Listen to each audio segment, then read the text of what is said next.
ಹೊಸ ವರ್ಷದ ಸಂಭ್ರಮ ಸಡಗರದಲ್ಲಿ ನಾವು ಇದ್ದೀವಿ. ಹೊಸ ವರ್ಷ ಅಂದ ತಕ್ಷಣ ಯಾವಾಗಲೂ ಕೂಡ ಈ ಆಚರಣೆ ವಿಚಾರವಾಗಿ ಗೊಂದಲಗಳು ನಿರ್ಮಾಣ ಆಗುತ್ತೆ. ನಮ್ಮದು ಅಸಲಿಗೆ ಹೊಸ ವರ್ಷ ಯಾವಾಗ? ಜನವರಿ 1 ಅಥವಾ ಯುಗಾದಿಯ? ಇದ್ರ ಬಗ್ಗೆ ಚರ್ಚೆಗಳಾಗುತ್ತೆ. ನಮ್ಮ ಧರ್ಮ, ಸಂಸ್ಕೃತಿ, ಸಂಸ್ಕಾರ, ಆಚಾರ, ವಿಚಾರಗಳು ಇತ್ತೀಚೆಗೆ ಸಂಪೂರ್ಣವಾಗಿ ಮರೆಯಾಗ್ತಾ ಇದೆಯಾ? ಹೊಸ ವರ್ಷ ಅಂತಂದರೆ ಎಲ್ಲೋ ಒಂದು ಕಡೆ ಹೋಗೋದು, ಡ್ಯಾನ್ಸ್ ಮಾಡೋದು, ಕುಡಿಯೋದು, ಕುಣಿಯೋದು, ಕುಪ್ಪಳಿಸೋದು, ಇದೇ ಹೊಸ ವರ್ಷ ಆಗಿದೆಯಾ? ನಮ್ಮ ಅಸಲಿ ವರ್ಷಾಚರಣೆ ಯಾವುದು? ನಮ್ಮ ಆಚರಣೆಗಳ ಮೇಲೆ ಪರಿಣಾಮ ಬೀರುವಂತಹ ವಿಚಾರಗಳು ಯಾವುದು? ಧರ್ಮ ಸಂಘರ್ಷಗಳು ಯಾಕೆ ಆಗ್ತಾ ಇದೆ? ಈ ಗೊಂದಲಗಳು ಯಾಕೆ ಆಗ್ತಾ ಇದೆ? ನಮ್ಮ ಆಚಾರವನ್ನು ತಿಳಿ ಹೇಳಬೇಕಾದಂಥವ್ರು ಯಾರು? ಮತ್ತು ಆಚಾರಗಳನ್ನು ತಿಳ್ಕೊಂಡು ಅದನ್ನು ಪ್ರಾಮಾಣಿಕವಾಗಿ ಆಚರಣೆ ಮಾಡುವಂಥ ಜವಾಬ್ದಾರಿ ಈಗಿನ ಸಮಾಜದ ಮೇಲೆ ಅಥವಾ ನಮ್ಮ ಮೇಲೆ ಎಷ್ಟರ ಮಟ್ಟಿಗೆ ಇದೆ? ಈ ಎಲ್ಲ ವಿಚಾರಗಳ ಬಗ್ಗೆ ಚರ್ಚೆಯನ್ನು ಮಾಡುವಂತಹ ವಿಶೇಷ ಕಾರ್ಯಕ್ರಮ ಇವತ್ತಿನ ಮಹಾಭಾರತ ವಿಶೇಷ ಚರ್ಚಾ ಕಾರ್ಯಕ್ರಮ. ಈ ವಿಶೇಷ ಕಾರ್ಯಕ್ರಮಕ್ಕೆ ವಿಶೇಷ ಅತಿಥಿ ಆಗಮಿಸಿದ್ದಾರೆ. ಡಾಕ್ಟರ್ ಆರತಿ ವಿ.ಬಿ. ಅವರು, ಆಧ್ಯಾತ್ಮಿಕ ಚಿಂತಕಿ, ಸಾಂಸ್ಕೃತಿಕ ಚಿಂತಕಿ. ಇವರನ್ನು ನಾನು ಈ ಕಾರ್ಯಕ್ರಮಕ್ಕೆ ವಿಶೇಷವಾಗಿ ಸ್ವಾಗತಿಸ್ತಾ ಇದ್ದೇನೆ. ಕಾರ್ಯಕ್ರಮಕ್ಕೆ ಸ್ವಾಗತ ಮೇಡಮ್. ಧನ್ಯವಾದ, ನಮಸ್ಕಾರ. ಹಾಗೆಯೇ ನಮ್ಮ ಜೊತೆಗೆ ಎಂದಿನಂತೆ ನಮ್ಮ ವೀಕ್ಷಕ ಪ್ರಭುಗಳು ಕೂಡ ಇದ್ದಾರೆ. ಅವರು ಗೆಸ್ಟ್ಗೆ ಪ್ರಶ್ನೆಗಳನ್ನು ಮಾಡಲಿಕ್ಕಿದ್ದಾರೆ. ಅವರನ್ನು ಈ ಕಾರ್ಯಕ್ರಮಕ್ಕೆ ಆತ್ಮೀಯವಾಗಿ ಸ್ವಾಗತಿಸ್ತಾ ಇದ್ದೀನಿ. ಕಾರ್ಯಕ್ರಮಕ್ಕೆ ಸ್ವಾಗತ. ನಿಮಗೆಲ್ಲರಿಗೂ ಕಾರ್ಯಕ್ರಮಕ್ಕೆ ಸ್ವಾಗತ. ಕಾರ್ಯಕ್ರಮವನ್ನು ಆರಂಭ ಮಾಡ್ತಾ ಇದ್ದೀನಿ. ಹೊಸ ವರ್ಷದ ಸಂಭ್ರಮ ಸಡಗರದಲ್ಲಿ ನಾವೆಲ್ಲರೂ ಕೂಡ ಇದ್ದೀವಿ. ಹೊಸ ವರ್ಷದ ಶುಭಾಶಯಗಳು ಅಂತ ಹೇಳಿ ಕಾರ್ಯಕ್ರಮವನ್ನು ಆರಂಭ ಮಾಡೋದಾ ಅಥವಾ ಯಥಾವತ್ತಾಗಿ ಕಾರ್ಯಕ್ರಮ ಆರಂಭ ಮಾಡೋದಾ? ಯಾಕಂದರೆ ಹೊಸ ವರ್ಷಾಚರಣೆಯ ಗೊಂದಲದ ವಿಚಾರವಾಗಿ ನಾವೀಗ ಚರ್ಚೆಯನ್ನು ಮಾಡ್ತಾ ಇರೋದು. ಮತ್ತೊಮ್ಮೆ ಸ್ವಾಗತ ನಿಮಗೆ. ಪ್ರತಿ ಸಾರಿಯೂ ಕೂಡ ಈ ಹೊಸ ವರ್ಷಾಚರಣೆ ಅಂತ ಬಂದಾಗ ನಮ್ಮ ಹೊಸ ವರ್ಷ ಇರೋದು ಯುಗಾದಿಗೆ. ನಾವು ಈ ಜನವರಿ 1 ಹೊಸ ವರ್ಷ ಅಂತ ಕ್ಯಾಲ್ಕುಲೇಟ್ ಮಾಡೋದೇ ಇಲ್ಲ. ಆದರೂ ಕೂಡ ನಿಮಗೆ ಇಂಗ್ಲಿಷ್ ಕ್ಯಾಲೆಂಡರ್ನ ಹೊಸ ವರ್ಷ ಶುಭಾಶಯಗಳು ಅಂತ ಹೇಳೋರು ಹಲವರು. ಪ್ರತಿ ಸಾರಿ ಯಾಕೆ ಈ ಗೊಂದಲ ಮೂಡುತ್ತೆ? ನಮ್ಮ ಹೊಸ ವರ್ಷ ಯಾವಾಗ? ಏನು ಹೇಳ್ತೀರಿ? ನಮ್ಮ ಅಂದ ತಕ್ಷಣ ನಮ್ಮ ಹೊಸ ವರ್ಷ ಯುಗಾದಿಯೇ. ಇದು ಇಡೀ ಪ್ರಪಂಚದಲ್ಲಿ ಹೆಚ್ಚು ಕಡಿಮೆ ಎಲ್ಲ ಜನಾಂಗಗಳು, ಮಾಯನ್ ಜನಾಂಗ, ಈಜಿಪ್ಷಿಯನ್ನು, ಜಾಪನೀಸು, ಚೈನೀಸು, ನಾವು ಟಿಬೆಟನ್ಸು, ಈ ಕಡೆ ಎಲ್ಲ ಕಡೆನೂ ಸೂರ್ಯನನ್ನು ಮತ್ತು ಚಂದ್ರನನ್ನು ಆಧರಿಸಿಕೊಂಡೇ ಅವರವರ ಪಂಚಾಂಗವನ್ನು ಮಾಡಿಕೊಂಡಿದ್ರು ಸಾವಿರಾರು ವರ್ಷಗಳ ಕಾಲ. ಈ ರೋಮನ್ ಕ್ಯಾಲೆಂಡರ್ ಅಂತ ಏನು ಬಂತು, ಅದು ಸ್ವಲ್ಪ ಗೊಂದಲಮಯವಾದಂಥ ಒಂದು ಕ್ಯಾಲೆಂಡರ್ ಆಗಿತ್ತು. ಆಮೇಲೆ ಈಜಿಪ್ಷಿಯನ್ ಕ್ಯಾಲೆಂಡರಿಂದ ಅದರ ಒಂದಷ್ಟು ಐಡಿಯಾಸ್ ತೆಗೆದುಕೊಂಡು ಜೂಲಿಯಸ್ ಸೀಸರ್ ಅನ್ನೋನು ಜೂಲಿಯನ್ ಕ್ಯಾಲೆಂಡರ್ ಅಂತ ಮಾಡ್ದ. ಅದು ಮಾಡೋ ಹೊತ್ತಿಗೆ ಏನಾಗೋಯ್ತು, ತುಂಬ ಎಡವಟ್ಟಿತ್ತು. ಅಂದರೆ ಅವರು ಪ್ರಕೃತಿಯನ್ನು ಆಧರಿಸ್ಕೊಂಡು ಹೋಗಿರಲಿಲ್ಲ. ಈಗ ನಾವುಗಳು ನಮ್ಮ ಪಂಚಾಂಗದ ಬಗ್ಗೆ ಆಮೇಲೆ ಹೇಳ್ತೀನಿ. ನಾವು ಸೂರ್ಯ ಚಂದ್ರರ ಚಲನವಲನವನ್ನು ನೋಡ್ಕೊಂಡು ಮಾಡ್ತೀವಿ. ನಮ್ಮದು ವೈಜ್ಞಾನಿಕ, ಅಂದರೆ ಪ್ರಕೃತಿ ಹೇಗೋ ಹಾಗೆ ನಾವು ಅನುಸರಿಸ್ತೀವಿ. ಅವ್ರು ಹಾಗಲ್ಲ. ಅವ್ರ ಮುಗಿನ ನೇರಕ್ಕೆ ಅವ್ರದ್ದೇನೋ ಒಂದು ಮತಾಂಧತೆಯ ಲೆಕ್ಕಾಚಾರದಲ್ಲಿ ಮಾಡಿದ್ದು. ಅವರು ಮಾಡಿಕೊಂಡಾಗ ತುಂಬ ಏರ್ಪೇರಾಗಿ ವರ್ಷಕ್ಕೆ 445 ಏನೋ ಅಷ್ಟು ದಿನ ಬರೋ ಥರ ಒಂದು ದ ಇಯರ್ ಆಫ್ ಕನ್ಫ್ಯೂಷನ್ ಅಂತ ನೀವು ಓದ್ಬೋದು, ನೆಟ್ಟಲ್ಲಿ ಸಿಕ್ಕತ್ತೆ. ದ ಇಯರ್ ಆಫ್ ಕನ್ಫ್ಯೂಷನ್ ಅಂತ 45 ಅಥವಾ 46 BCE, ಸಾಮಾನ್ಯ ಶಕ ಪೂರ್ವದಲ್ಲಿ. ಆವಾಗ ಈ ಜೂಲಿಯನ್ ಕ್ಯಾಲೆಂಡರ್ ಮಾಡೋದಕ್ಕಾಗಿ ಆ ವರ್ಷವನ್ನು ಕ್ರಿಯೇಟ್ ಮಾಡಿ ಎಲ್ಲ ಕನ್ಫ್ಯೂಷನ್ ಮಾಡೋಕ್ಕೆ ಕೊನೆಗೆ ಮತ್ತೆ ಹೊಸದಾಗಿ ಜೂಲಿಯನ್ ಕ್ಯಾಲೆಂಡರ್ನ ಅಲ್ಲಿಂದ ಮತ್ತೆ ಅಡ್ಜಸ್ಟ್ ಮಾಡ್ಕೊಂಡ್ಬಂದರು. ಹಾಗಾದರೂ ಪ್ರಾಬ್ಲಮ್ಸ್ ಆಗ್ತಾ ಇತ್ತು. ಏಕೆಂದರೆ 10 ತಿಂಗಳ ಕ್ಯಾಲೆಂಡರ್ ಇತ್ತು.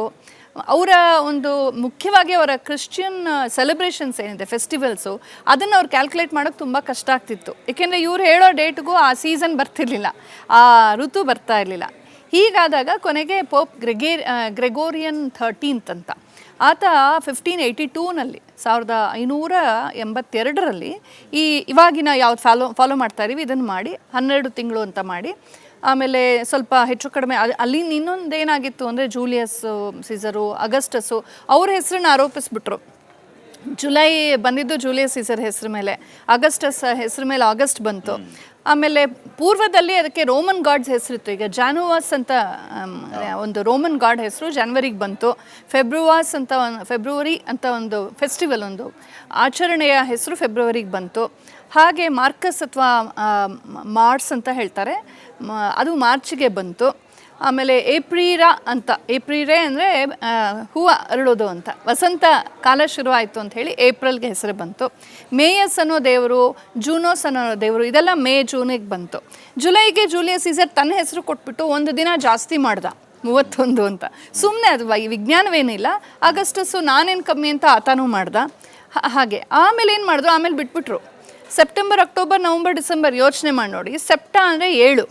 ನೀವು ಜನವರಿಯಿಂದ ಲೆಕ್ಕ ಹಾಕಿದ್ರೆ 7ನೇ ತಿಂಗಳು ಸೆಪ್ಟೆಂಬರ್ ಬರಲ್ಲ, ಅದು 9ನೇ ತಿಂಗಳಾಗತ್ತೆ. ಸೊ ಮಾರ್ಚಲ್ಲೇ ಎಲ್ಲರೂ ಮಾಡ್ತಾ ಇದ್ರು ಅಂತ ಸ್ಪಷ್ಟವಾಗಿ ಗೊತ್ತಾಗುತ್ತೆ. ಆಕ್ಟಾ ಅಂದರೆ ಅಷ್ಟ, ನವ ಅಂದರೆ ನವ 9, ಡೆಕಾ ಅಂದರೆ ದಶ. ಸೊ ಈ ಥರದ ವ್ಯವಸ್ಥೆನ ಅವ್ರೇನು ಮಾಡಿದ್ರು, ನಾವೇನು ಮಾಡಿದ್ರು ನಡೆಯುತ್ತೆ ಅಂತ ಒಂದು ಆ ಯುರೋಪಿಯನ್ ರೇಸಿಸ್ಟ್ ಆಟಿಟ್ಯೂಡ್ ಇದೆಯಲ್ಲ, ಅವ ಮಾಡಿದ್ರು. ಹೀಗೆ ಮಾಡಿ ಕೊನೆಗೂ ಗ್ರೆಗೋರಿಯನ್ ಕ್ಯಾಲೆಂಡರ್ ಬಂತು. ಅದು ಅವ್ರಿಗೆ ಅನುಕೂಲವಾಯಿತು, ಈಸ್ಟರ್ ಕ್ಯಾಲ್ಕುಲೇಷನ್ಗೆ ಅನುಕೂಲವಾಗಲಿ ಅಂತ ಮಾಡಿಕೊಂಡ್ರು. ಆಮೇಲೆ ಏನಾಯಿತು, ಎಲ್ಲೆಲ್ಲಿ ಯಾವ ದೇಶದ ಮೇಲೆ ಕೊಲೊನೈಸೇಷನ್ ಮಾಡಿದ್ರೋ, ಆಕ್ರಮಣ ಮಾಡಿದ್ರೋ, ಅವರೆಲ್ಲರ ಮೇಲೆ ಬಲವಂತವಾಗಿ ಆರೋಪಿಸಿದ್ರು. ಅವ್ರ ಅನುಕೂಲಕ್ಕಾಗಿ ಅವ್ರು ಮಾಡ್ತಾಯಿದ್ರು. ಅವ್ರು ಎಷ್ಟೇ ಆರೋಪಿಸಿದ್ರು ಕೂಡ ನಾವು ಭಾರತೀಯರು ಇವತ್ತಿಗೂ ಕೂಡ ನಮ್ಮ ಮದುವೆ, ಮುಂಜಿ, ಗೃಹ ಪ್ರವೇಶ ಎಲ್ಲನೂ ನಾವು ಮಾಡೋದು ನಮ್ಮ ಯುಗಾದಿ ಪಂಚಾಂಗದ ಪ್ರಕಾರನೇ. ಜನ್ಮ ನಕ್ಷತ್ರವನ್ನೇ ಆಚರಿಸೋದೇ ನಮ್ಮ ಹುಟ್ಟುಹಬ್ಬ. ಈ ತುಂಬ ಸೋಷಿಯಲ್ ಮೀಡಿಯಾ ಮತ್ತು ಈ ಏನಂತೀವಿ ಕಲೋನಿಯಲ್ ಹ್ಯಾಂಗ್ ಓವರ್ ಅಂತೀವಿ, British media, British education, Macaulay ಎಜುಕೇಷನಿನ ವಿಕ್ಟಿಮ್ಸು ನಾವೆಲ್ಲ. ಅಲ್ಲಿ ನಮಗೆ ಈ ಡೇಟ್ಗಳನ್ನು ತುಂಬ ತಲೆ ಮೇಲೆ ಹೇರಿ ಈಗ ನಾವು ಹುಟ್ಟಿದ ಜನ್ಮ ನಕ್ಷತ್ರ ತುಂಬ ಜನಕ್ಕೆ ಗೊತ್ತಿಲ್ಲ. ಸೊ ಹಾಗಾಗಿ ನಮ್ಮ ಡೇಟನ್ನೇ ಹೇಳ್ಕೊಂಡು ಹೋಗ್ತಾ ಇದೀವಿ. ಆದರೆ ನಾನು ವೈಯಕ್ತಿಕವಾಗಿ ನಮ್ಮ ಮನೆಯಲ್ಲಿ ನನ್ನ ಅಥವಾ ನನ್ನ ಮಗನ, ನನ್ನ ಯಜಮಾನರ, ನಮ್ಮನೆಯ ಎಲ್ಲ ಹುಟ್ಟುಹಬ್ಬಗಳನ್ನು, ನಮ್ಮ ವಿವಾಹೋತ್ಸವನ ನಾವು ನಮ್ಮ ಪಂಚಾಂಗದ ಪ್ರಕಾರನೇ ಮಾಡ್ತೀವಿ. ಎಷ್ಟೋ ಜನ ಪೂಜೆಗೆ ಸಂಕಲ್ಪ ಮಾಡಿಸುವಾಗ ಅರ್ಚಕರು ನಿಮ್ ನಕ್ಷತ್ರ ಹೇಳಿ ಅಂತಂದ್ರೆ ಗೊತ್ತಿರೋದಿಲ್ಲ, ಜನ್ಮ ನಕ್ಷತ್ರ ಅಂತ ಹೇಳಿ ಪೂಜೆ ಮಾಡಿ. ಅದನ್ನ ಏನ್ ಹೇಳ್ತಾರೆ ಅಂದ್ರೆ ಸಿವಿಲೈಸೇಷನಲ್ ಮೆಮೊರಿ ಅಂತಾರಲ್ಲ, ಸಾಂಸ್ಕೃತಿಕ ಸ್ಮರಣೆಯನ್ನು ಅಳಿಸಾಕೋದು ಅಂತ. ನಾವ್ಯಾರು ಅಂತ ನಾವು ಮರ್ತು ಹೋಗ್ಬಿಡ್ಬೇಕು.